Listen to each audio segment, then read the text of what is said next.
মধুচক্রর বাড়িতে তৃণমূলের পতাকা, বুঝতে পারলেন?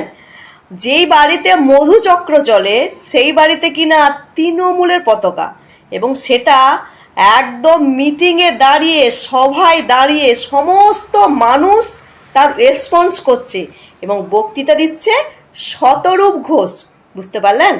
একবার ভিডিওটা না শুনলে না আপনাদের তৃপ্তি হবে না।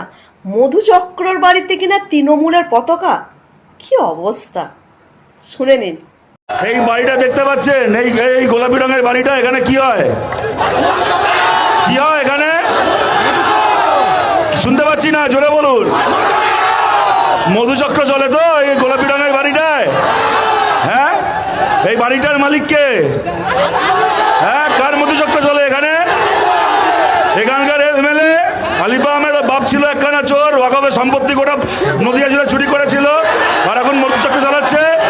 আর এই মধুচক্রের মাথায় পতাকা উঠছে দেখুন, মধুচক্রের মাথায় পতাকা উঠছে দেখুন, ঘাসফুল তৃণমূলের পতাকা। বাংলার যত মধুচক্র আছে, যত চুরি করা হয় পঞ্চায়েত দপ্তরগুলো আছে, বাংলার যত ধর্ষকের বাড়ির ঠিকানা, সবের মাথায় এরকম তৃণমূলের পতাকা ওড়ে।